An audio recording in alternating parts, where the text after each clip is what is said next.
warahmatullahi wabarakatuh. Waalaikumsalam warahmatullahi wabarakatuh. Bapak Ibu semuanya, pada kesempatan kali ini saya akan mendefinisikan budaya positif. Ya, dalam kesempatan kali ini bagian dari aksi nyata saya sebagai calon guru penggerak. Kebetulan saya mewakili sekolah kita sebagai dua kota Bengkulu, salah satu-satunya untuk angkatan 11 dan untuk calon guru penggerak angkatan 11. Bapak Ibu semuanya, dalam kesempatan kali ini saya akan mendefinisikan budaya positif. Jadi definisi ini kurang lebih memberikan pemaparan atau ibaratnya menyampaikan praktik baik, menyampaikan secara teori apa itu budaya positif. Seperti yang sudah kami dapatkan dalam program guru penggerak. Ya, kita mulai dari budaya positif ini rangkaian berpikirnya. Nah, kita ambilkan dulu. Nah, sekarang kita ambil apa miskonsepsi yang selama ini yang terjadi pada sebagian guru, kan? Pertama, guru itu harus mengontrol murid. Kan? Banyak kita selama ini guru itu harus bagaimana caranya murid itu harus kita kontrol. Itu salah satu bagian dari ilusi guru, ya kan? Bagian dari miskonsepsi yang selama ini kita pahami. Gimana caranya guru harus mengontrol murid, gitu ya. Kemudian ilusi atau miskonsepsi berikutnya, penguatan itu lebih efektif dan bermanfaat. Jadi penguatan hukuman itu dikatakan lebih efektif, sanksi itu lebih efektif dari pada yang lain, kan gitu. Kemudian miskonsepsi berikutnya, kritik itu bisa membuat rasa bersalah dan menguatkan karakter. Maksudnya gini, kalau kita bisa membuat anak mentalnya down, gitu kan, itu dan merasa bersalah, itu kita sudah bisa merasakan mengontrol murid. Itu sudah merasa sebagian guru itu sudah merasa berhasil dan menganggap itu menguatkan karakternya. Jadi sebagian kita, ya kan, berpandangan kalau kita bisa mengedonkan mental anak dulu, maka kita bisa menguatkan karakter. Karakter apa misalnya? Lebih tahan banting, tahan belajar, misalnya tahan mental dan sebagainya. Itu miskonsepsi yang selama ini. Ya, kita berbicara koreksi. Yang berikutnya, orang dewasa punya hak memaksa. Orang dewasa ini bukan hanya guru, orang tua, ya kan, warga sekolah yang dewasa itu punya hak kuasa memaksa kepada yang lebih junior. Misalnya guru pamong punya hak kuasa kepada guru, misalnya guru yang bangga, gitu kan? Misal itu salah satu contoh-contoh miskonsepsi. Berikutnya, nah, sekarang ada perubahan paradigma. Jadi Kementerian Pendidikan mulai pendidikan guru penggerak ini itu berusaha merubah mindset guru. Bagaimana merubah stimulus respon yang selama ini ibaratnya diakui atau selama ini dipegang terus sama sebagai guru itu berubah menjadi carry control. Apa bedanya sekarang? Nah, kita mulai dari stimulus respon. Apa beda stimulus respon dengan carry control? Stimulus respon yang selama ini kita mencoba mengubah orang agar pandangan sama dengan kita, ya kan? Selama ini sebagian kita, saya tidak semuanya, bahwa kita memaksakan pandangan kita harus sama, ya kan? Memaksakan pandangan orang lain harus sama dengan pandangan kita, ya kan? Paling harus memahami, pokoknya harus sama dengan guru. Kamu sebagai siswa harus paham dulu, ya kan? Nah, gitu. Sedangkan dari kontrolnya yang harus kita rubah mindsetnya, kita berusaha memahami pandangan orang lain tentang dunia, tentang apa saja. Kita berusaha memahami pandangan orang lain tentang dunia ini, tentang pandangan sesuatu hal, ya kan? Anak yang bermasalah, kita harus memahami anak yang bermasalah itu kenapa, bagaimana solusi. Ya. Berikutnya misalnya, perilaku buruk dilihat sebagai suatu kesalahan. Jadi setiap perilaku buruk itu suatu salah. Anak telat salah, ya kan? Anak tidak buat tugas, salah. Anak main-main dalam pembelajaran, melempar kertas, salah. Anak bolos, salah. Ya kan? Sebagai suatu kesalahan, itu stimulus respon. Yang mau kita rubah apa? Terkontrolnya. Semua perilaku memiliki tujuan. Jadi kalau kita memandang kesalahan itu, kita rubah, oh ada tujuannya enggak anak ini? Kenapa anak ini keluar? Tujuannya apa? Apakah ini mencari kesenangan bersama? Apakah ini mencari perhatian? Ya kan? Atau ini melampiaskan permasalahan di rumahnya dengan orang tuanya kan gitu kan? Jadi kita berusaha untuk memahami setiap perilaku yang salah tadi pasti punya tujuan. Nah, alasannya apa sih dalam itu? Oke. Berikutnya yang stimulus respon. Orang lain bisa mengontrol saya, ya kan? Sedangkan dari kontrolnya hanya Anda yang bisa mengontrol diri Anda. Hanya diri kita sendiri yang harusnya bisa mengontrol diri kita. Kita sama-sama pahami kali ini. Ya. Berikutnya, saya bisa mengontrol orang lain. Itu stimulus respon. Dari kontrolnya masih baik, seharusnya Anda tidak bisa mengontrol orang lain. Dunia orang lain berbeda, pandangan orang berbeda, lingkungannya berbeda, rumah tangganya berbeda, suku budayanya berbeda. Tentu punya alasan masing-masing untuk melakukan sesuatu. Ya kan? Itu tadi pesan kedua. Jadi kita tidak bisa mengontrol sepenuhnya orang lain. Kalau kita sudah paham itu, maka kesalahan orang lain, ya kan, itu bisa kita gimana cari solusinya yang paling pas, bukan memaksakan diri sesuai dengan pandangan kita. Nah, ya. Berikutnya, pemaksaan ada pada saat bujukan yang gagal. Jadi kalau kita bujuk, nah sekolah yang rajin yang masih juga sekolah yang rajin yang itu kita paksa, gimana caranya? Itu stimulus responnya. Contohnya kolaborasi dan konsensus menciptakan pilihan-pilihan baru. Apa maksudnya? Kolaborasi. Jadi kita ini nggak bisa sendiri mengatasi masalah anak, mengatasi masalah diri kita sendiri. Itu tidak bisa sendiri. Ya. Maksudnya yang kolaborasi itu artinya saling bekerja sesama guru, sesama warga sekolah. Bermasalah siswa kita dengan sekolah lain, kita harus berkolaborasi dengan sekolah lain, misalkan gitu kan. Dan konsensus, apa itu kira-kira konsensus?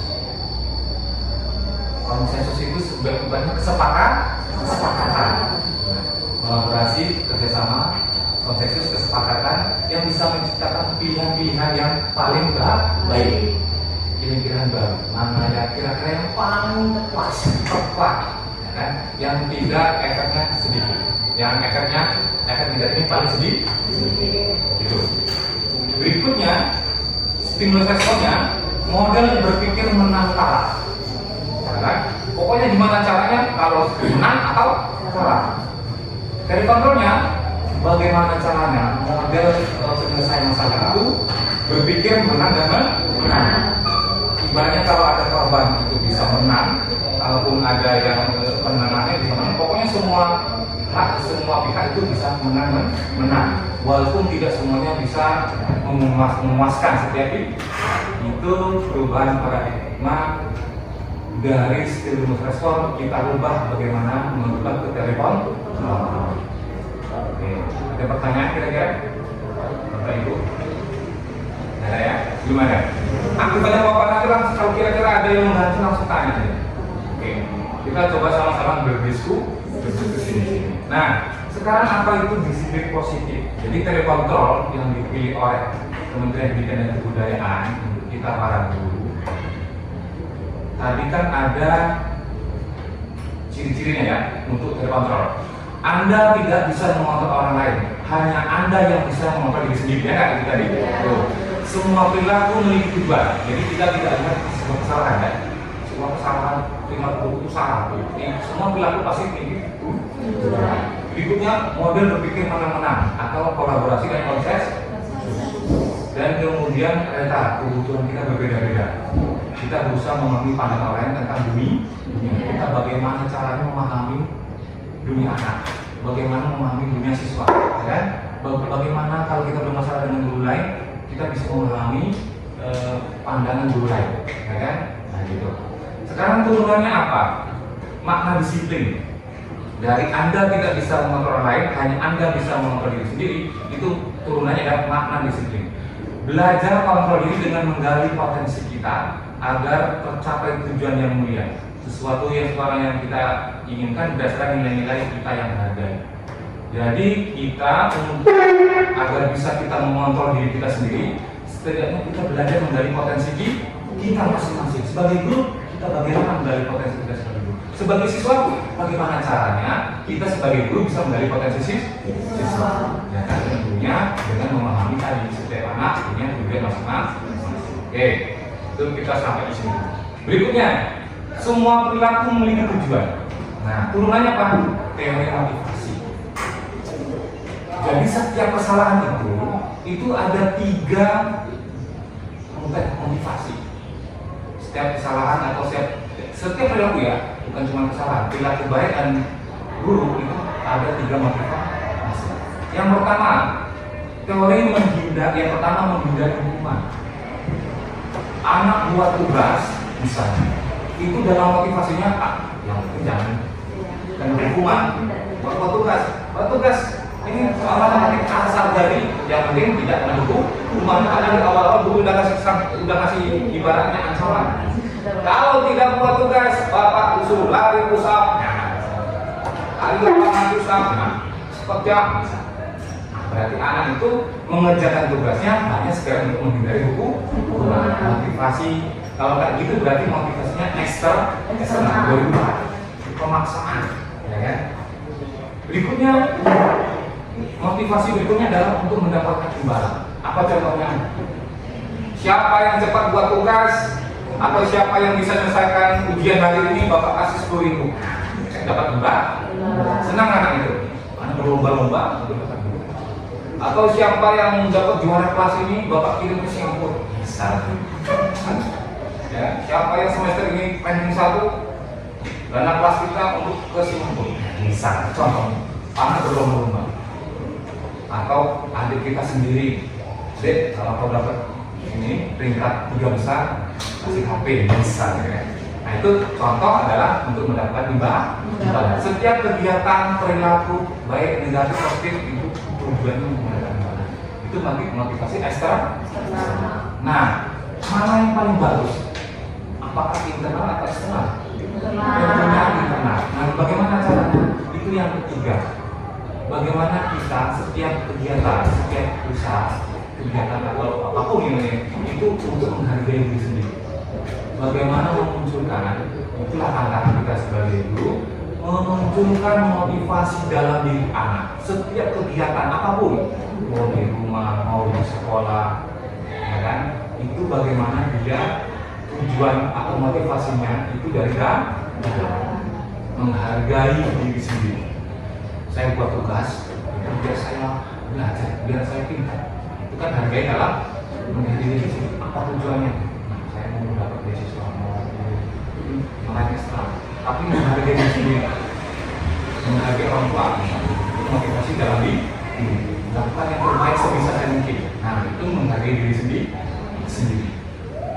Itu ya, itu contoh motivasi intrinsik dari dalam yang paling baik.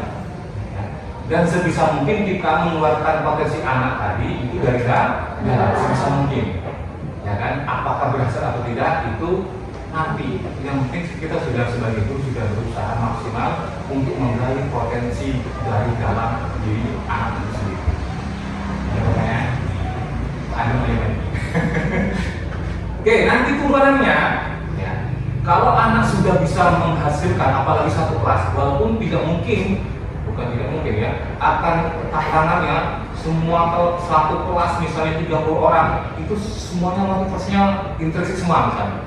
Mau buat tugas, mau mengerjakan ibaratnya dalam kelas pembelajaran, kehadiran, ya kan pasti ada juga yang ada penyimpang tadi. Cuma kita berusaha untuk memahami tujuan motivasinya.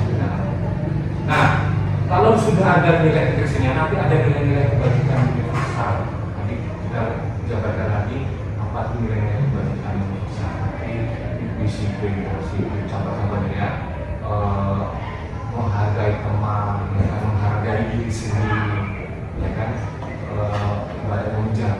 kebersihan, itu nilai-nilai kebajikan universal, empati kepada orang lain, ya kan? Hormat menghormati, itu nilai-nilai kebajikan. Nah, nilai kebajikan itu nanti turunan lagi adalah keyakinan terus, ya. Nanti kita bedakan apa itu peraturan kelas, apa itu keyakinan kelas. Karena ini juga baru. Selama ini saya anggap bahwa kita setiap di dalam kelas itu harus ada peraturan. Biasanya guru-guru di awal pembelajaran, di awal semester, kita buat peraturan kelas ya. Nah, contohnya apa? Contoh apa yang kira-kira peraturan kelas yang ini yang sering muncul? Misalnya masuk kelas, ada belum masuk kelas, dia boleh telat 10 menit. Nah, itu.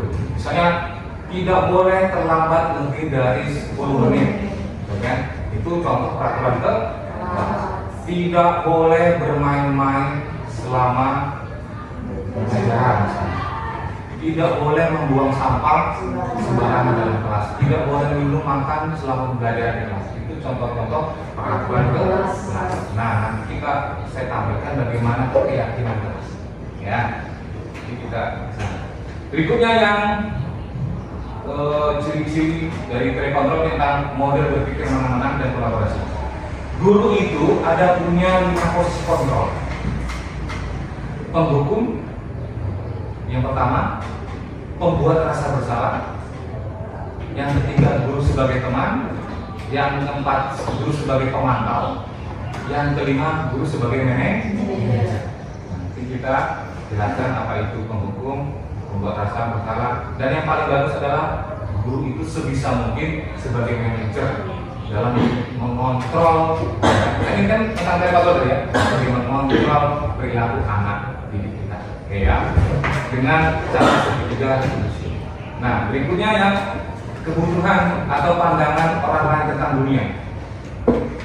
Kalau kita mau belajar memahami pandangan orang lain tentang baik salahnya tadi, setiap memiliki orang bertujuan, berarti kita juga harus memahami tentang kebutuhan manusia. Yang pertama, penguasaan.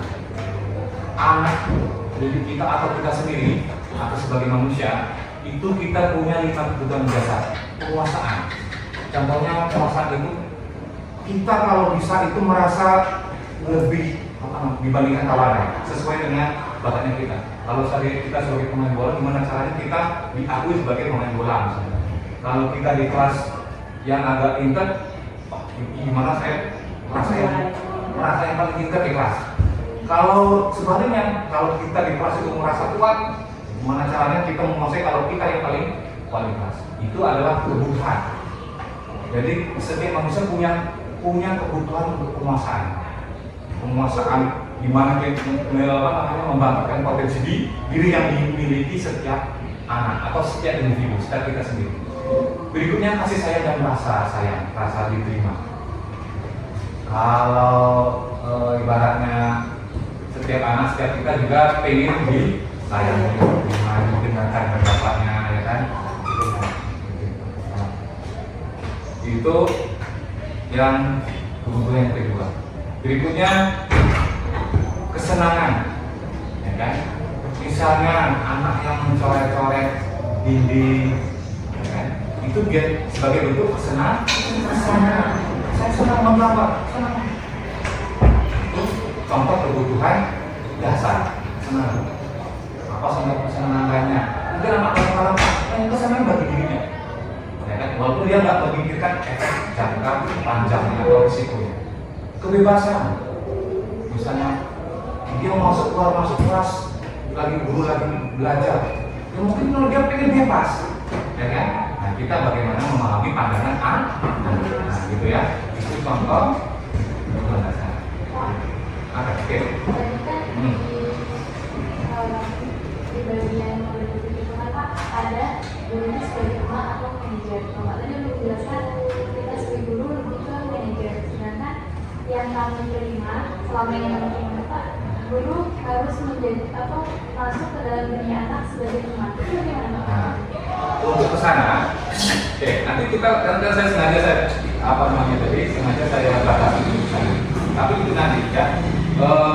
Nanti kita dapat ciri-cirinya sebagai penghukum bagaimana, sebagai pembuat rasa bersalah bagaimana, sebagai teman bagaimana, ya kan?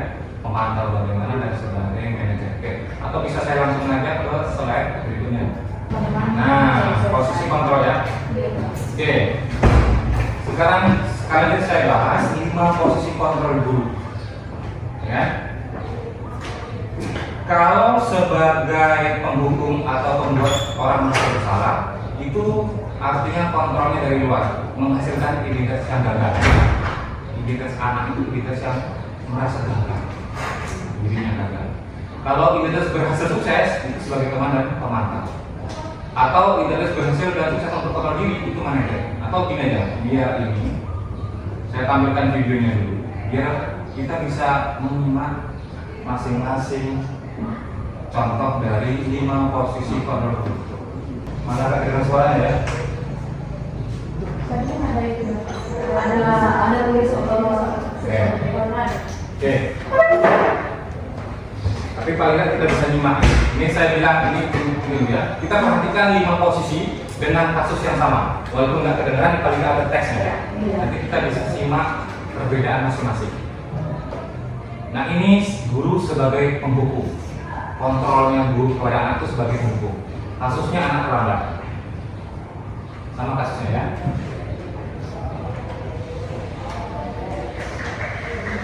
Nah, ini ibu gurunya. Nah, siswanya namanya Karen. Sini kamu. Nah, gitu kan biasanya. Nadanya gimana? Kamu lagi selalu terlambat. Kamu deh pasti terlambat. Nah, gitu kan? Saya sambil apa namanya? Gabing. Alasan apa kamu lagi? Nah, lihat kata-katanya. Malas sekali ya menjadi anak. Nah, kan gitu ya kalimat-kalimat. Dasar pemalas. Gak kapok-kapok kamu telat. Sana, kamu keliling lapangan basket 2 kali.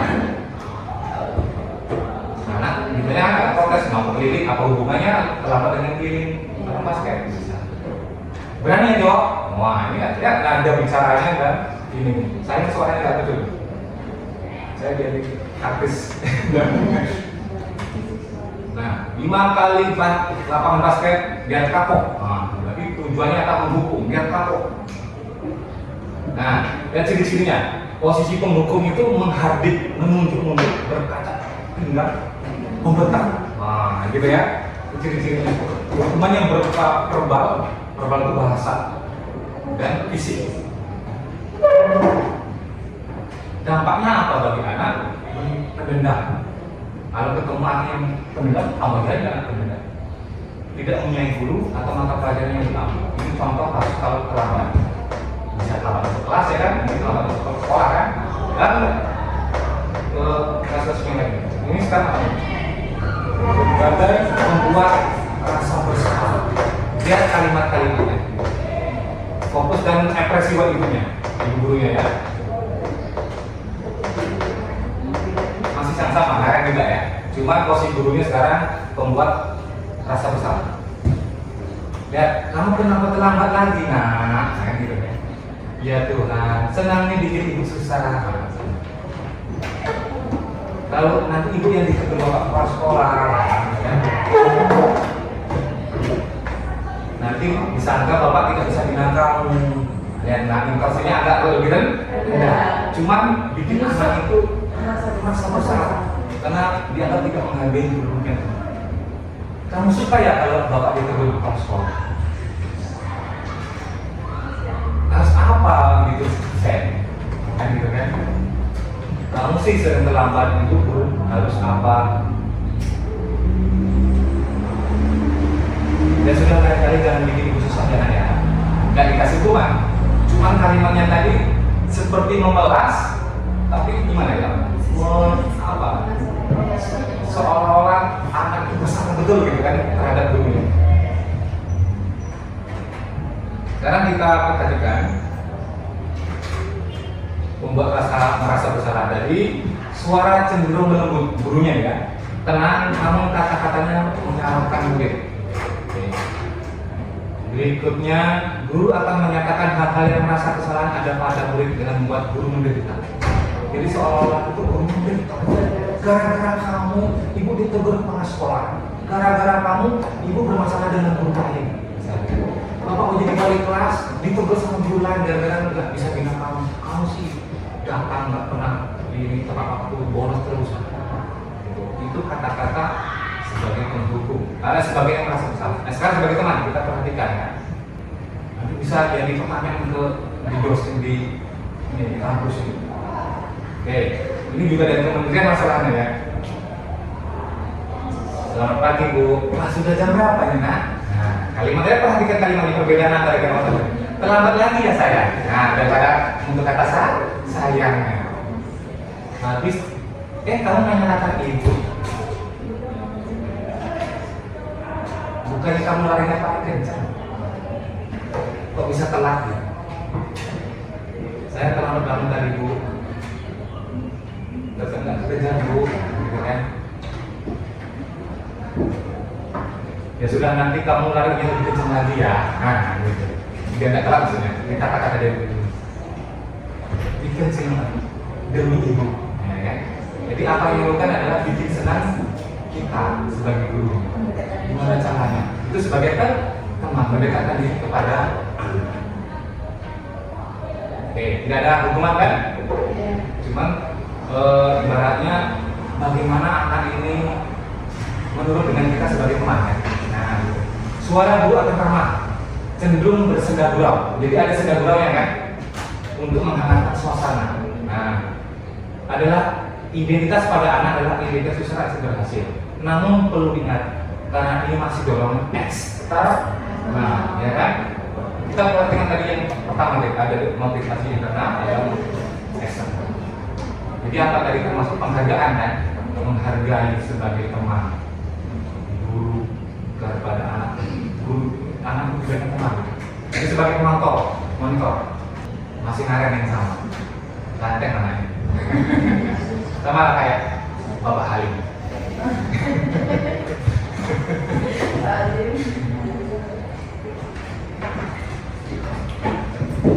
Kita perhatikan kali pertama.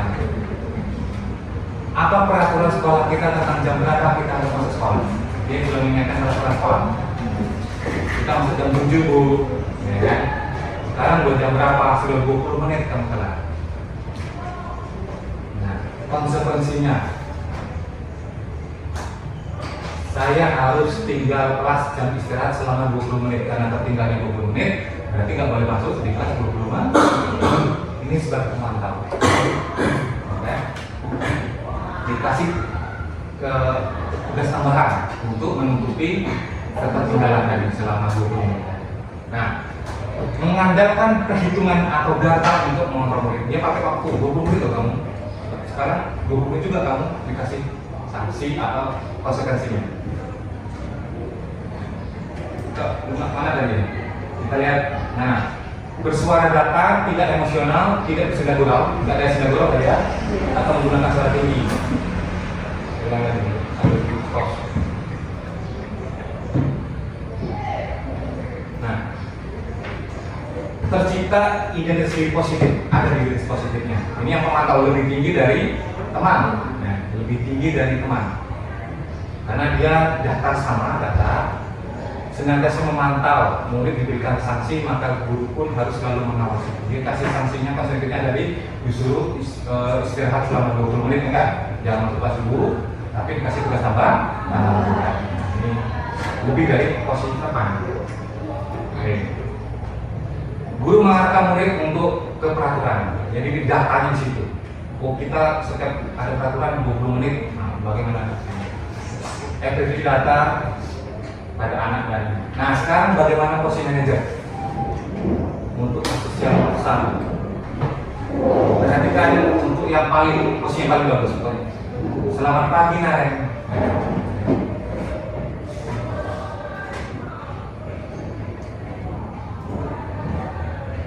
Jadi sekarang bagaimana sudah 20 menit? Saya lupa sekali alarm. Menurut kamu keyakinan sekolah mana yang kamu paling tingkat? Jadi kita sudah menanyakan bukan ke peraturan tadi ya. Tadi masih ke peraturan, ini sudah ada keyakinan. Apa kamu meyakini yang telah disepakati? Dia nanya balik ke anak. Peraturan apa, keyakinan apa yang sudah telah dilanggar? Apa yang sebaiknya? Nah, bagi anak yang nanya loh, gurunya yang nanya ke murid, biar anak tuh mencarikan solusi jangan sampai telat lagi. Apa alarm yang harus disiapkan dalam di rumah? Ada orang-orang kira-kira bisa membantu kita untuk menyetel alarm jangan sampai telat. Nah, kakak saya bu, ibu saya itu untuk membantu menyetel alarm jangan sampai telat. Ini muncul alarm dari mana tadi? Bukan dari gurunya kan? Dari anaknya. Supaya kamu nggak telat. Nah, kira-kira apa yang bisa kamu nggak telat? Nah, alarm bu. Nah, baik, kamu alarm untuk bangun besok pagi. Dan ini oleh kakak dan ibu dan naik. Ada yang mungkin perlu dilakukan, dia tanya balik ke gurunya agar tidak dalam bangun pagi itu. Nah, terima kasih atas kerjasamanya. Ada kalimat menghargai, ya kan? Jadi pada sudah bisa kita ambil apa namanya ya? Perbedaan dari masing-masing. Mengincar adalah netral ini, tidak emosional, tidak terlalu ramah dan tidak rendah tinggi. Ramah juga enggak, nada tinggi juga enggak. Mengajukan pertanyaan yang bermakna, ya kan? Nah, guru akan dengan terus mengajukan pertanyaan yang bermakna. Jadi kita itu mengajukan balik ke anak. Kira-kira kalau kamu sudah melanggar kesepakatan sekolah kita, kesepakatan kelas kita, kira-kira apa solusinya? Biar anak sendiri yang mencarikan solusi dulu.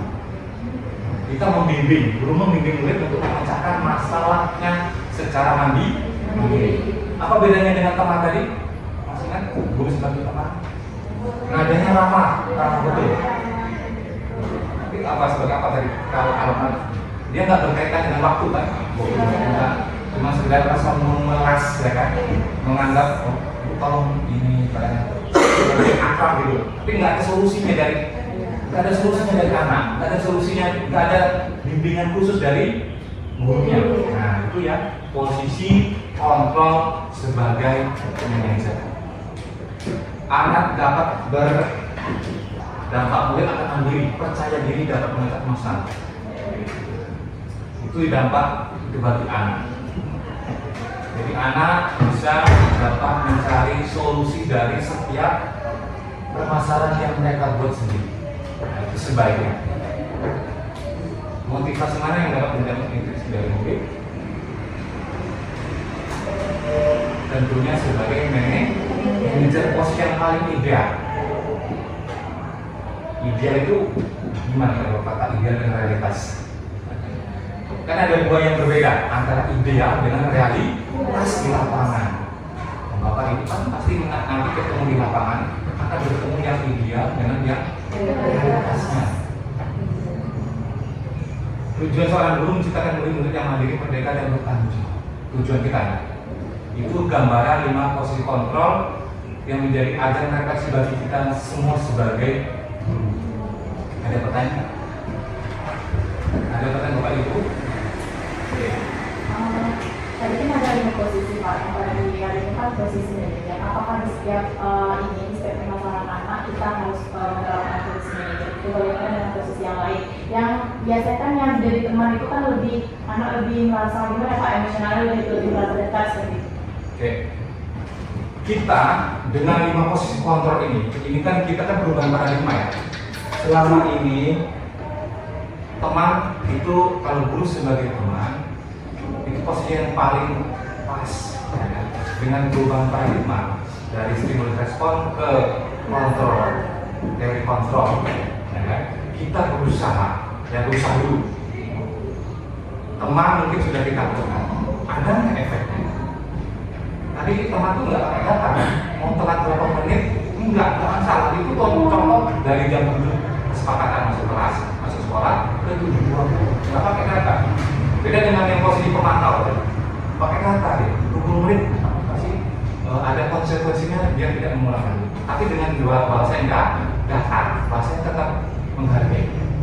Teman juga menghargai. Bagus juga bagus, cuman untuk jangka panjang. Kalau dia bertemu dengan guru lain, ya kan? Apakah dia bisa berlaku yang sama? Kan belum tentu, ya kan? Apa dia bisa mencari posisinya sendiri sebagai teman. Enggak, dia akan ketergantungan pada guru tertentu. Dengan bapak itu, aku jadi teman, lama kenal. Nah, aku rajin dengan bapak itu lagi. Dengan guru lain, yang sebagai pembuku misalnya, sebagai pemantau dengan kalimat yang agak tinggi, muncul dia pendendam, dia akan berlatih yang berbeda. Ya kan? Nah, kalau sebagai manajer, kita berusaha anak ini kalau ketemu dengan guru lain, ya kan, dia bisa berlatih yang sama. Tadi sebagai manajer diajarkan bagaimana dia menemukan masalahnya sendiri, solusinya, menemukan solusinya atas masalahnya sendiri. Ya kan? Dari apa? Dari pertanyaan kita dulu sebagai guru. Apa sih yang perlu yang kita tingkatkan dari kesepakatan yang sudah kamu langgar, misalnya. Tetap dengan nada yang tidak terlalu ramah, tidak terlalu tinggi, ya kan, datar saja, tidak emosional, ya kan. Karena gini, efek samping dari teman, guru sebagai teman, ada efek negatifnya. Ada. Kadang-kadang kalau kita terlalu akrab dengan guru, kadang-kadang melebihi dari apa namanya? Bahasanya. Terlalu akrab itu sampai pundak kita pegang gitu. Sama sakit akrabnya. Harga diri kita sebagai guru kadang-kadang agak turun sedikit di mata guru, ya kan? Jadi jangan keterlaluan kita sebagai teman, ada batasan ramah boleh tapi tidak terlalu ramah, ya kan? Nah, nanti ada ketergantungan, ada efek negatifnya, ketemu lain belum tentu, ya kan? Nah itu sebaiknya sebagai manajer, sebaiknya langkah kita pertama adalah manajer dulu.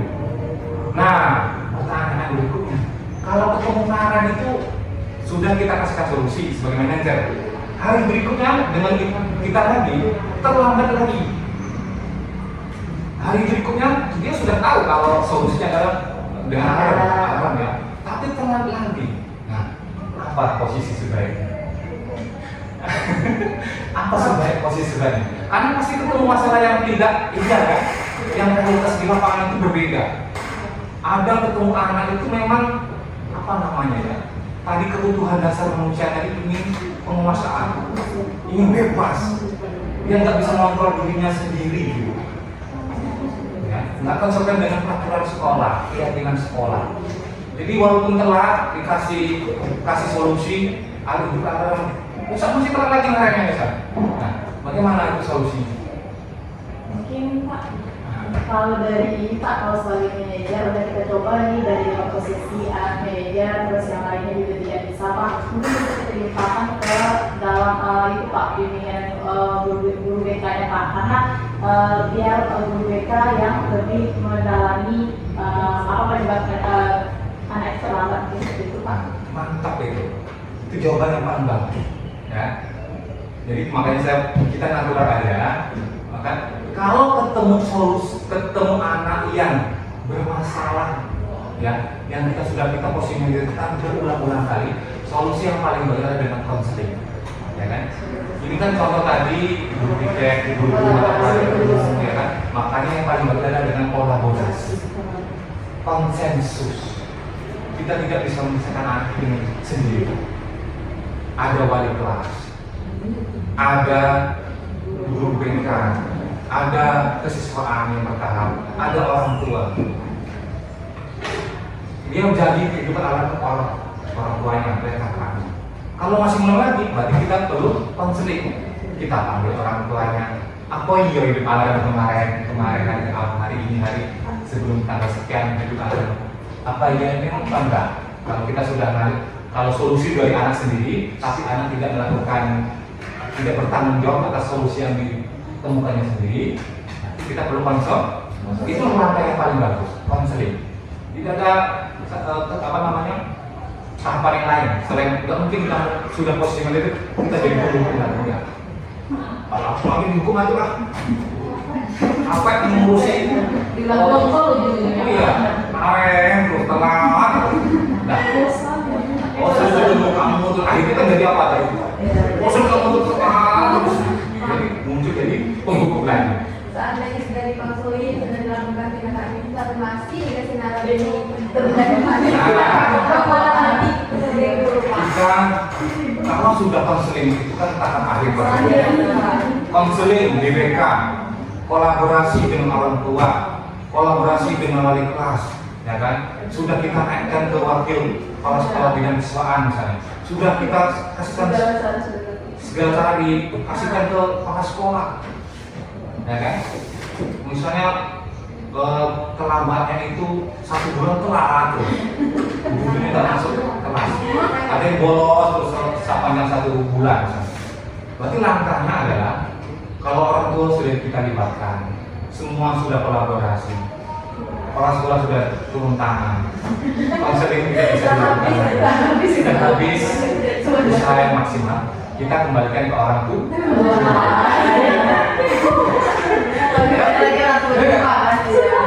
Kita sudah kolaborasi, sudah berusaha maksimal. Yang penting langkah kita sudah lakukan yang terbaik. Jangan sampai kita lakukan enggak. Ya Pak Halim ya, Pak Halim. Pak Halim kan tidak kalah. Jadi langkah kita itu kita kembalikan ke orang tua. Itu langkah akhir. Setuju nggak? Setuju ya Bapak Ibu ya? Setuju Pak. Enggak ada langkah lain. Kalau kita dicoba Semua cara sudah kita lakukan. Ternyata kembali ke orang tua ya Tuhan. Nah, sekarang kita sudah lihat video ini ya. Kita perjelas lagi. Itu kapan ya? Atau saya mana? orang besar di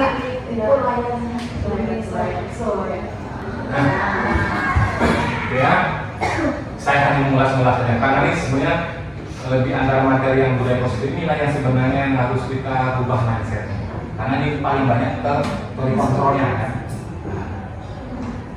Penghukum, pembuat orang masalah, teman, pemantau, manajer yang paling kita harapkan. Oke, guru sebagai ini perbedaannya ya. Saya sambil mengulang lagi. Menghardik perbuatannya, menunjuk-nunjuk, menyakiti perasaan dengan bahasa verbal, menyindir, itu perbuatannya. Pembuat orang yang merasa bersalah, gurunya apa? Berceramah dan mengatakan ibu kecewa, bapak kecewa, seharusnya gini. Kalau sebagai teman membuatkan alasan-alasan untuk muridnya, ya kan? Alasan-alasan untuk muridnya itu alasan-alasan. Pemantau, begitu dan mengukur, pakai tak, pakai kata. Waktunya berapa menit yang telat, 20 menit. Oh ini maksudnya sekian menit. Manajer mengajukan pertanyaan. Jadi kalau kita lihat yang di kelima video tadi, jadi yang sebagai manajer kita yang mengajukan pertanyaan kepada murid. Itu bedanya ya jauh ya. Kalau di 1 sampai 4 tadi bukan pertanyaan tapi pernyataan ya kan. Kamu nih, ini merasa kamu. Nah, jadi ada rasa memelasnya kalau sebagai teman. Tapi kalau manajer datar, ya, dia mengajukan pertanyaan balik ke anak. Kamu salah apa? Kan gitu kan? Nah, perkataannya, ya kan? Kalau kamu tidak melakukan awas ya, itu sebagai penghukum. Kalau membuat orang salah, kamu seharusnya sudah tahu ibu dan sekali mengatakan ini. Ibu stres. Nah, itu membuat orang merasa bersalah. Jadi seorang anak itu dibuat kamu tuh harus menderita, gurunya yang dianggap menderita. Kalau teman, ayolah lakukan demi ibu. Jadi kamu berbuat baik itu demi ibu, demi bapak guru. Nah, itu ada ketergantungan kepada seseorang. Kalau sebagai itu, masa kamu tidak mau? Ibu kan dengan ibu tidak pernah bantu. Nah, ini dikit misalnya. Oke. Kalau pemantau, apa peraturannya? Tidak. Kalau 20 menit apa? Kalau kamu tugasnya sudah 2 kali nggak buat tugas, apa ini konsekuensinya? Kalau manajer, apa yang kita yakini? Apa keyakinan kelas, peraturan kelas, keyakinan sekolah? Apa yang harus kamu lakukan? Kira-kira, ya kan juga itu pertanyaan balik ke sistem. Kalau kamu nggak buat tugas sudah 2 minggu, kira-kira apa solusinya? Pak, Bapak mau tahu biar tugasmu yang 2 minggu itu kamu lakukan. Jadi tanya Pak, kembali. Hasilnya kalau sebagai pengum memberontak, ada yang memberontak secara langsung, ada kan guru berkelahi dengan siswa, ada. Karena langsung pada saat itu dengan nada tinggi, anak punya masalah di rumah, ada anak punya masalah selama di jalan misalnya, hampir senggolan, ya sudah emosi duluan. Di sekolah ketemu masalah dengan ibunya yang menghardik, bisa berkelahi antara guru dan murid, memberontak ya. Tuh, itu ibaratnya efek negatifnya. Yang hasil kalau membuat anak salah menyembunyikan dengan atau berbohong. Kalau teman dia tergantung. Kalau kita memposisikan guru sebagai teman, akan ketergantungan pada diri kita sendiri. Dia tidak bisa mencari solusi untuk guru lain. Kalau memantau, menyelesaikan diri, bila diawasi. Kalau nggak diawasi, sudah. Mulai lagi kesalahan yang sama. Kalau sebagai manajer, berusaha untuk menguatkan diri anak itu sendiri. Itu langkah kita. Apapun misalnya yang tadi yang kita ulang tadi misalnya sampai harus dikonseling, itu sudah usaha yang terakhir dari yang kita bina.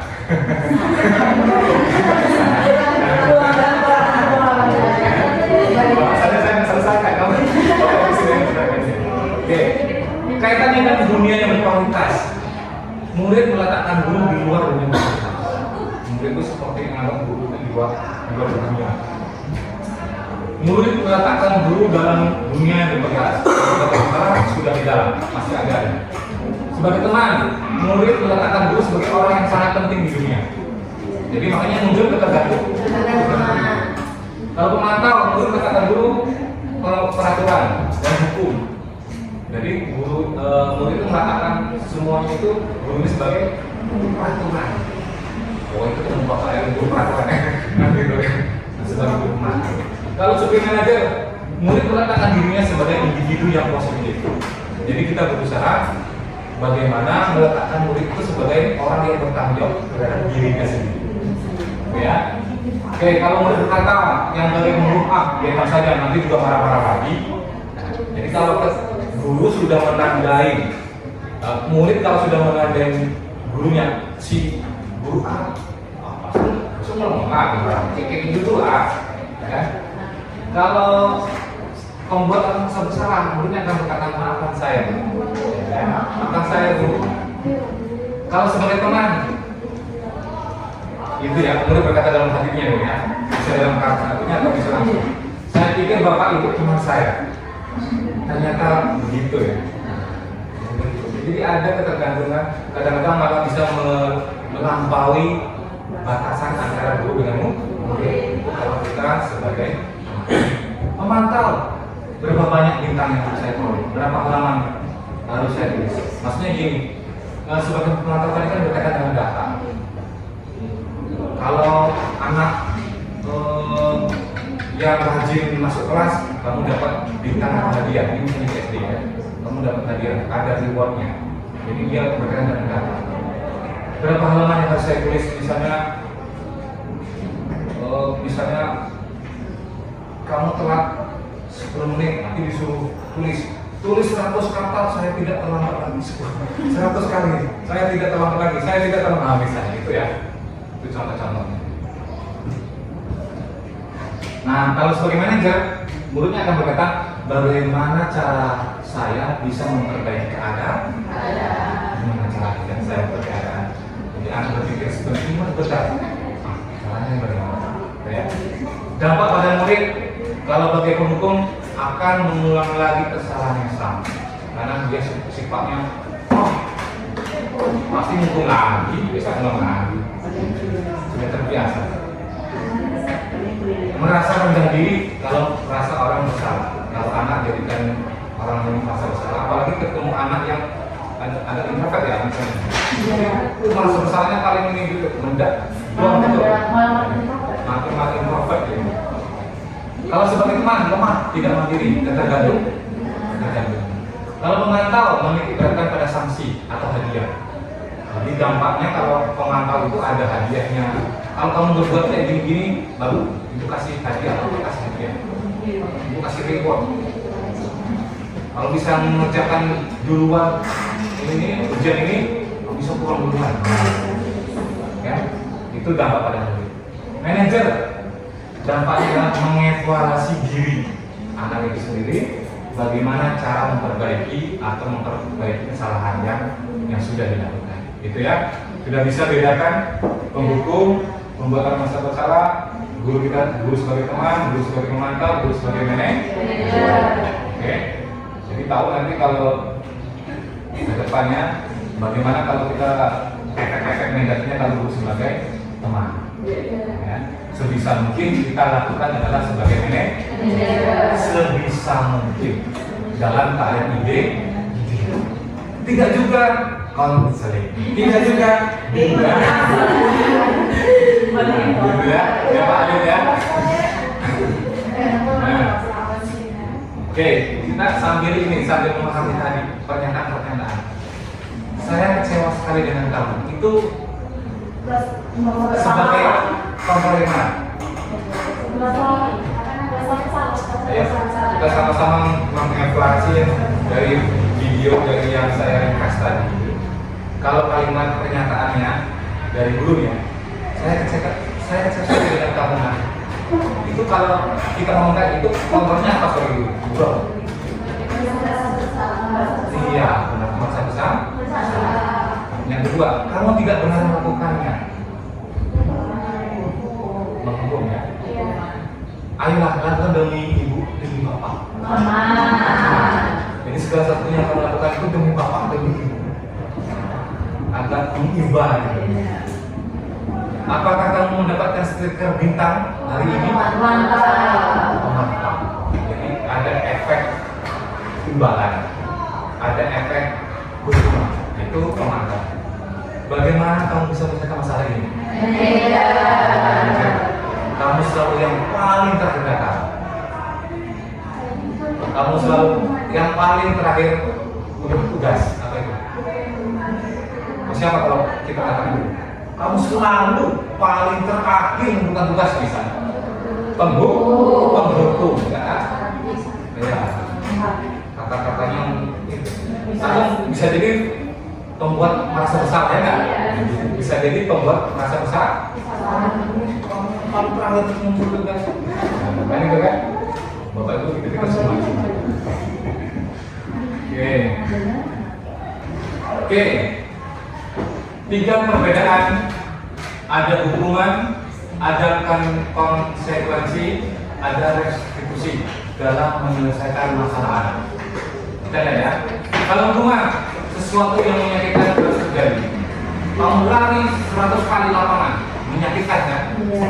Push up, nah menyakitkan. Harus terjadi, karena kamu sudah salah. Konsekuensi, sesuatu harus terjadi. Nanti kita lihat. Restitusi, kalau yang restitusi ini merupakan pilihan. Kamu dikasih pilihan ini, kamu yang mana yang kira-kira harus dilakukan? Itu kita bahas dulu apa beda hukuman, konsekuensi dan restitusi. Yang hukuman tidak nyaman untuk murid untuk jangka panjangnya enggak bagus. Konsekuensinya tidak nyaman untuk jangka pendek. Kalau restitusi itu untuk menguatkan anak itu jangka panjang. Tapi dilihat. Berikutnya, kalau hukuman korban mendapatkan keadilan, korban itu seperti keadilan. Yang konsekuensi, korban bisa diabaikan. Kalau restitusi, korban mendapat ganti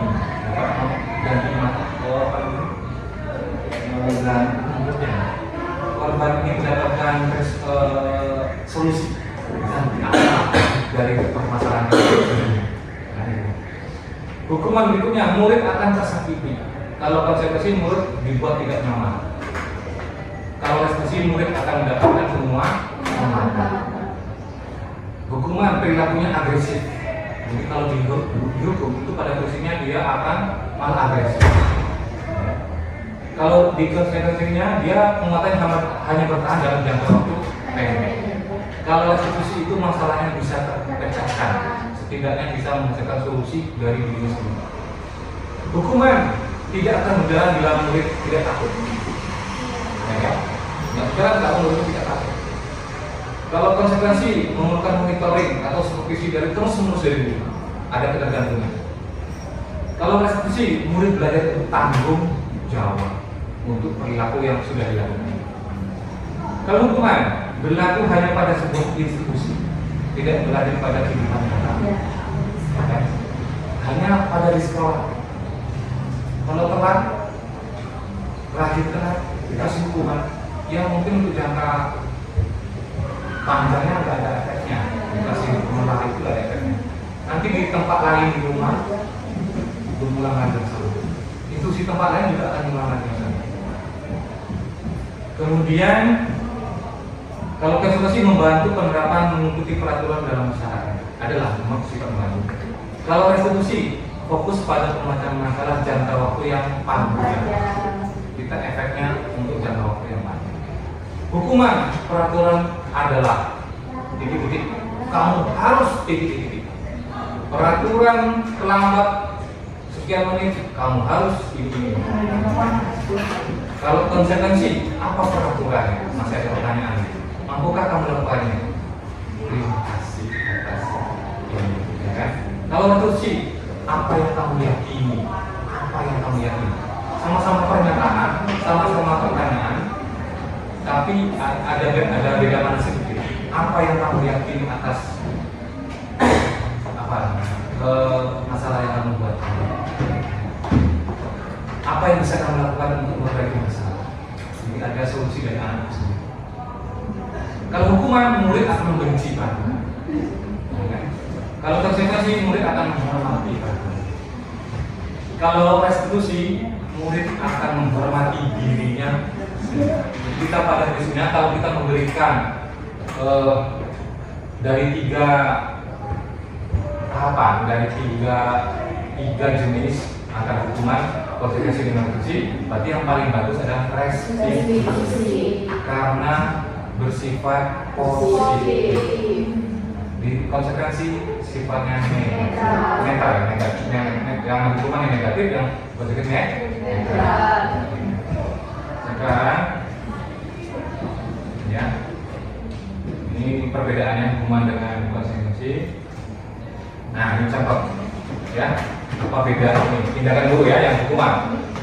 Kamu catat 100 kali dalam buku. Saya tidak akan terlambat karena terlambat ke sekolah. 100 kali di buku suruh nulis. Itu termasuk hukuman atau konsekuensi? Hukuman. Kita bisa bedakan dulu ya. Nah, karena nggak ada hubungannya telat dengan nulis 100 kali. Ada nggak hubungan telat dengan nulis 100 kali? Ada kan? Mau 1000 kali nulis kalau memang dia mau telat ya telat aja. Kan gitu. Misalnya, kamu lari lapangan 2 kali kan telat dari sekolah. Antara lari dengan telat nggak ada hubungan. Nggak ada hubungan sama mereka. Ada hubungan apa? Ya enggak. Lari kan olahraga, larinya apa dengan telat? Misalnya, kamu harus kamu menggantikan kertas tugas teman yang telah dikerjakan. Ada temannya buat tugas, korek-korek sama kawan usil karena ingin kebebasan tadi, menguasai orang lain. Nah, kan 5 kebutuhan dasar tadi bisa mungkin menguasai orang lain, oh bebas. Korek-korek ke kawannya, usil dan sebagainya. Nah, ini kalau sudah ganti kertas temannya termasuk konsekuensi. Tapi misalnya mengganti temannya di bukunya coret-coret, kamu lari, kan nggak ada hubungannya, antara lari dengan kertas yang dicabik, yang dicoret itu nggak ada hubungan. Tapi itu termasuk misalnya kamu harus membersihkan tumpahan air di meja karena tersenggol pada sengaja, itu konsekuensi. Karena kamu menumpahkan air ya bersihkan, gitu kan? Murid disuruh menggunakan sepatu seharian di sekolah karena tidak menggunakan sepatu hitam. Nah, misalnya sepatu sehat disuruh untuk tidak menggunakan, mungkin tidak menggunakan ya, karena ini salah, karena tidak menggunakan sepatu hitam. Ya selama pelajaran apa misalnya kan, itu termasuk hukuman. Karena nggak ada hubungannya sepatu hitam dengan tidak mengenakan atau mengenakan sepatu tertentu kan. Lari 18-nya 2 kali karena telat PJOK. Nyambung. Nyambung nggak? Ada. Apa bedanya dengan yang lari 2 basket tadi karena telat? Ini Kalau ada yang beberapa kan tentang sifatnya olahraga. Jadi untuk lari 2 kali lapangan masih itu masuk akal karena itu juga kan melatih fisik mereka. Sedangkan kalau lambat itu kan lambat itu pilihan mereka berdasarkan sekolah. Kalau dulu lari itu kayak kurang etis. Ya, ada hubungannya ya. Iya. Kalau lari untuk pelajaran PJOK, ya kan karena telat itu masih nyambung, itu termasuk konsekuensi. Ya, kita sesuaikan dengan pelajaran masing-masing. Telat melakukan tugas fisika, telat tugas melakukan kimia atau biologi, telat tugas melakukan praktek. Nah, kita arahkan apa namanya itu, sanksinya itu yang berkaitan dengan masih pelajaran di, ya kan, gitu ya. Itu beda hukuman dan konsekuensi. Nah, sekarang apa itu restitusi tadi? Kita udah bahas ini ya. Nah, restitusi. Nah, restitusi itu adalah langkah kita untuk menyelesaikan masalah, ya kan? Dengan menanyakan keyakinan-keyakinan yang telah disepakati ke anak itu sendiri dan bagaimana anak itu bisa mencari solusinya dulu dari masalah yang dia buat. Nah, segitiganya ini segitiga restitusi. Ya. Pertama, menstabilkan identitas. Yang kedua, validasi kebutuhan atau validasi tindakan yang salah. Yang ketiga, menanyakan keyakinan. Oke. Kalau kita sebagai wali kelas mendapatkan laporan dari guru lain atas permasalahan anak di pelajaran Bapak soal misalnya, itu kita dilapor sebagai wali kelas. Pak, kamu kemarin selama pelajaran saya sering keluar masuk kelas. Ya dikasih hubungan masing melanggar, dikasih konsekuensi masing melanggar. Kita sebagai wali kelas, nah, bisa apa langkah-langkahnya untuk menyelesaikan masalah itu. Nah, sekarang dengan restitusi, langkah pertama adalah menstabilkan identitas kelas. Kita panggil anak tersebut pada saat jam istirahat, jangan di depan anak, ya kan? Apa perkataan kita pertama kali? Nah, ya, bagaimana kita jangan membuat merasa anak itu paling merasa besar, betul ya? Menstabilkan emosional dulu, membuat anak merasa, jangan anak membuat merasa gagal, ya, terhadap dirinya. Berkata apa misalnya perkataannya? Berbuat selalu itu hal yang manusiawi. Tidak ada manusia yang sempurna. Misalnya ini kalimat-kalimat membuka kepada anak. Nah ya, kita bisa menyelesaikan masalah ini. Bapak ibu tidak tertarik mencari siapa yang benar, siapa yang salah. Misalnya ada yang belagu, ya kan? Nggak perlu kita tanya siapa yang di luar salah, siapa yang benar. Kan kita bukan penghakim. Beda kalau di pengadilan. Kita harus tanya siapa yang mulai, siapa yang salah. Karena kita di sekolah, kita mencari solusi. Saya sebagai wali kelas, sebagai guru, ada yang belagu, ada yang berkelahi selama pembelajaran. Kita nggak usah nyari pertanyaan dan mereka kemana-mana. Siapa yang salah, siapa yang benar gitu kan. Tapi kita lebih tertarik untuk menyelesaikan masalah. Ini mau menyelesaikan masalah nggak kamu belagu? Enggak. Enggak.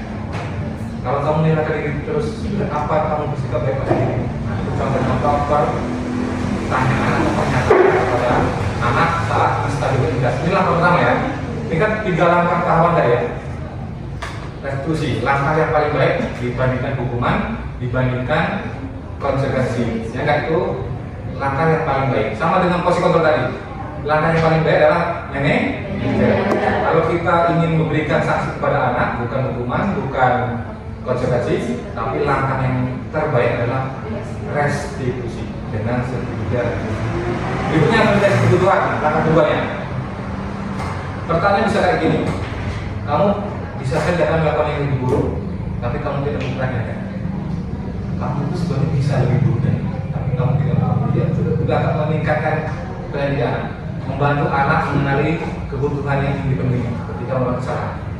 Pada dasarnya tindakan manusia tujuannya adalah memenuhi basic itu kebutuhan dasar Ingat ya, 5 kebutuhan dasar tadi, penguasaan, rasa kasih sayang, apakah diterima, apalagi kebebasan, kesenangan, semua kebutuhan dasar dari manusia, setiap individu. Oke. Jadi kita memahami apa di balik itu. Kamu pasti punya alasan kenapa melakukan itu.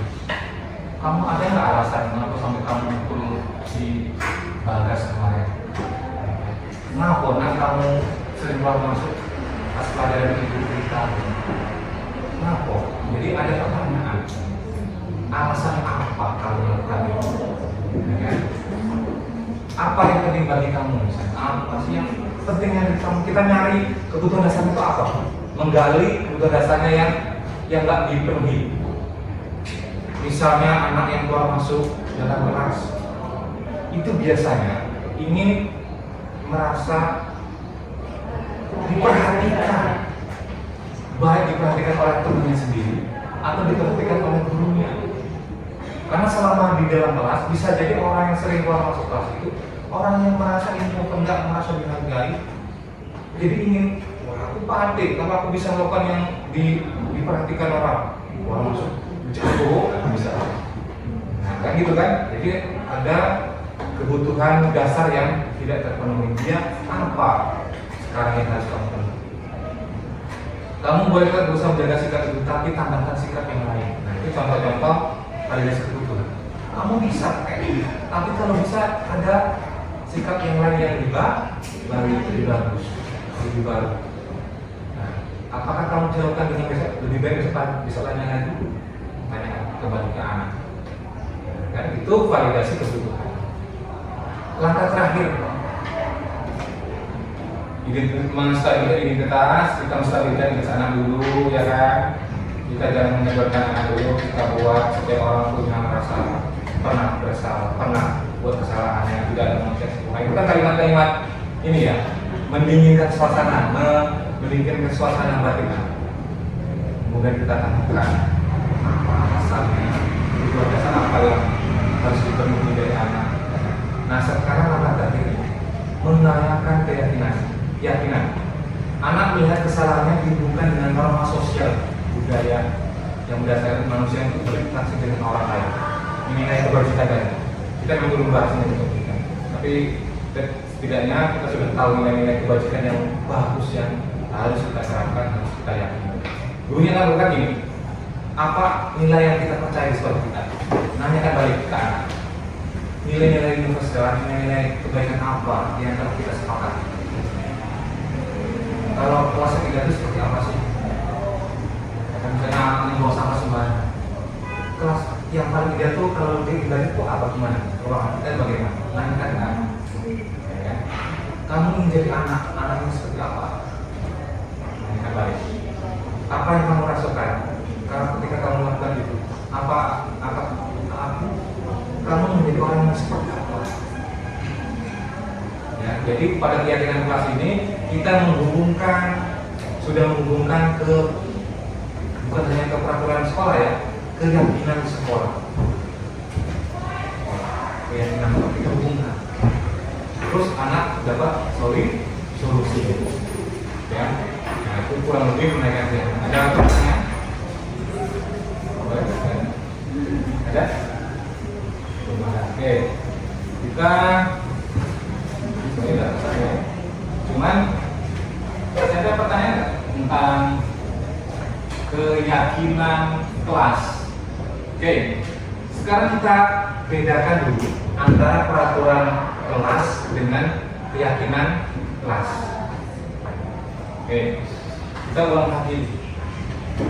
Selama ini kita berpikir, saya juga sebelum pendidikan guru penggerak ini berpikir bahwa aturan yang ada dalam sekolah itu adalah peraturan guru, peraturan kelas, peraturan sekolah, dan biasanya dimulai dengan kalimat tidak boleh terlambat. Itu kan peraturan kelas misalnya. Saya masuk di awal pembelajaran, di awal semester, kita bikin kesepakatan ya, kita bikin peraturan kelas kita. Tidak boleh membuang sampah sembarangan. Jadi kalimat yang itu adalah kalimat tidak. biasanya kalimat negatif atau kalimat yang negatif. Walaupun ada tidak kata tidak tapi kalimat negatif. Jangan merokok, itu kalimat negatif, ya kan? Dan biasanya itu yang mengungkapkan siapa? Gurunya. Kalau peraturan kelas itu biasanya yang membuat pertama kali yang munculkan ide adalah guru. Jadi guru mengontrol semua dalam keadaan kelas. Sedangkan kita tadi ingat posisi kontrol tadi kita tidak bisa mengontrol orang lain. Kita harus memahami pandangan tujuan orang lain, ya kan? Orang lain. Ini apa? Oke. Bagaimana keyakinan kelas? Keyakinan kelas itu dibuat dengan kalimat positif. Caranya kita munculkan nilai-nilai kebajikan apa dalam kelas, dalam sekolah dari anak itu sendiri. Nah, pelajaran Bapak, pelajaran bengkel, matematika, selama 1 semester ini kira-kira apa yang harus kita sepakati sama-sama? Pasti anak kan tidak boleh merokok, tidak boleh minum Pak dalam kelas, gitu aja. Jadi kita nanyakan ke anak-anak dan munculkan anak itu dari anak itu sendiri. Apalagi kira-kira? Tidak boleh datang terlambat Pak. Misalnya mengerjakan tugas tidak boleh lewat dari 2 minggu Pak, bisa, ya kan? Tidak boleh main-main selama pembelajaran Pak. Tidak boleh main-main menggunakan alat, tidak boleh usil, tidak boleh keluar masuk. Itu misalnya kita menanyakan kepada anak, kita tuh boleh tulis ke depan kelas. Nah, boleh anak, yuk tulis peraturan tadi. Tapi peraturan tadi muncul dari anak sendiri. Tapi sambil kita bimbingan kita lagi, kalau ada yang kurang kita tambahkan. Ada yang kurang kayaknya. Misalnya, boleh nggak kelas ini kotor? Nggak boleh Pak. Boleh. Tidak boleh buang sampah sembarangan misalnya kalau ada yang terang. Jadi tetap dalam posisi membimbing juga. Dan kita mengingatkan peraturan apa yang belum muncul dalam kelas yang sudah ditulis. Nah, langkah berikutnya, langkah sebaiknya kalimat negatif tadi kita buat dalam kalimat positif. Misalnya, saling menghargai pendapat sesama teman. Itu kalimat positif dari mana? Kalau misalnya kita tulis ya, saling menghargai pendapat teman, saling menghargai sama teman. Misalnya kalimat negatif dari mana? Kalau kita saling menghargai, tidak boleh mencela, misalnya. Tidak boleh merendahkan pendapat orang lain selama diskusi, misalnya kan? Ya, tidak boleh keluar masuk kelas, kan saling menghargai antara guru dengan siswanya. Jadi menghargai guru dengan guru, menghargai siswa dengan siswa atau menghargai siswa dengan guru. Jadi kalimatnya adalah kalimat positif. Jadi kalimat negatif dari anak tadi kita ubah jadi kalimat positif. Ingat ya, tadi sudah kalimat itu, sekarang kita bikin kalimatnya yang positif dengan bahasa yang positif ya. Untuk apa? Keyakinan kelas. Keyakinan dari apa? Untuk nilai kebajikan, nilai kebaikan. Saling menghargai kan kebaikan kan? Misalnya saling menjaga kenyamanan. Itu dari kalimat apa? Kalau kita baru saling menjaga kenyamanan. Nah, tidak kalau kebersihan ya. Kenyamanan itu misalnya coret-coret dinding, ya kan? Atau ribut selama pelajaran. Tidak boleh berbicara selama guru menjelaskan. Itu kan contoh peraturan kan? Nah, kalau keyakinan kita boleh saling menjaga kenyamanan, misalnya ya, saling menyayangi. Nah, berarti kita nggak boleh mukul kan kalimatnya? Nggak boleh memukul kawannya, tidak boleh coret-coret, atau mengejek dan sebagainya kan, gitu ya. Saling menjaga barang milik bersama. Nah, itu kalimat negatifnya mungkin tadi tidak boleh mencuri, misalnya, tidak boleh mengambil tugas temannya. Saling tolong menolong, nanti dari kalimat sama, saling tolong menolong. Ini bahasanya universal kan, bahasa umum. Tapi sambil kita jelaskan juga, saling tolong menolong. Nah, misalnya kalau ada kawannya yang lupa bawa uang, ya kalau ada uangnya buat fotokopi ya kasihkan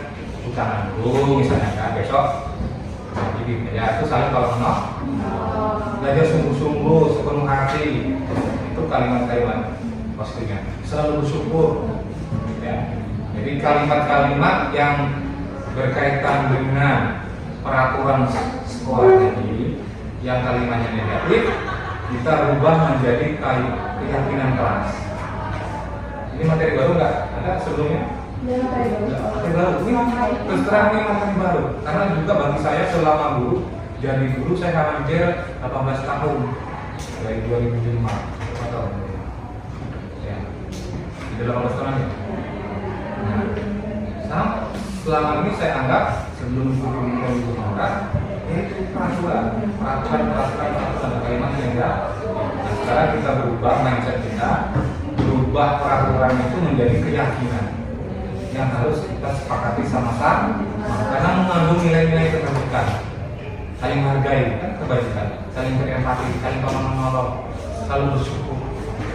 Ya, itulah kurang lebih materi diseminasi kita, Bapak Ibu, tentang budaya positif. Kira-kira masih ada yang mau ditanyakan? Cukup ya. Oke Bapak Ibu, saya terima kasih atas perhatiannya, atas diskusi kita hari ini. Kita saling berkolaborasi, saling berubah mindset kita, Bapak Ibu semuanya, bagaimana pola pikir kita dari stimulus respon berubah menjadi periode kontrol, bagaimana merubah peraturan kelas yang selama kuliah ini berubah menjadi keyakinan kelas, bagaimana posisi hukuman konsekuensi dengan restitusi yang harus dilakukan, bagaimana posisi kontrol kita yang dari posisi pembuat merasa bersalah, penghukum juga, teman, pemantau, manajer. Mudah-mudahan ada sisi kebaikan dari diseminasi kita. Dan juga terima kasih Bapak Ibu. Wassalamualaikum warahmatullahi wabarakatuh.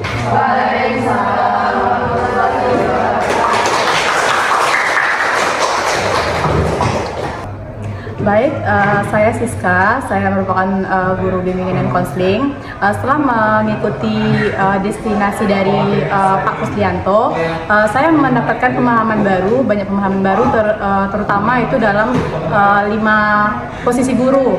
Kita kan kebanyakan guru ini sebagai teman, mengaku sebagai teman itu kita merasa anak bakal ngikutin kemauan kita, tapi ternyata itu tidak baik juga. Dan posisi yang ideal itu adalah sebagai manajer, dan lagi kita keseringan memberikan hukuman kepada anak, itu ternyata itu juga tidak berdampak baik ya bagi anak untuk di masa depannya. Tapi di sini kita memberikan sebuah masukan positif atau tidak membuat anak merasa tertekan.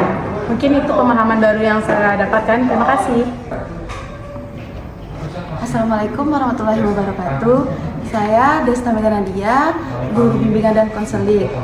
Saya akan menyampaikan setelah saya mengikuti kegiatan diseminasi tentang budaya positif dari Pak Kusdianto, saya mendapatkan pengalaman baru serta pun wawasan baru mengenai peran kita sebagai seorang guru, yaitu kita sebagai guru itu lebih baik menjadi manajer, bukan sebagai guru yang penghukum ataupun sebagai pada layaknya kita sering menjadikan siswa itu teman, tapi pada nyatanya kita lebih baik menjadi manajer untuk siswa, yang mana dengan menjadi manajer bagi siswa kita mampu meningkatkan siswa itu dalam menyelesaikan masalahnya dan mengambil tindakan untuk dirinya sendiri. Nah, selain itu sebagai guru alangkah lebih baiknya dalam penerapan untuk menyelesaikan masalah siswa itu lebih baik kita menggunakan restitusi dalam penyelesaiannya ketimbang memberikan hukuman ataupun konsekuensi,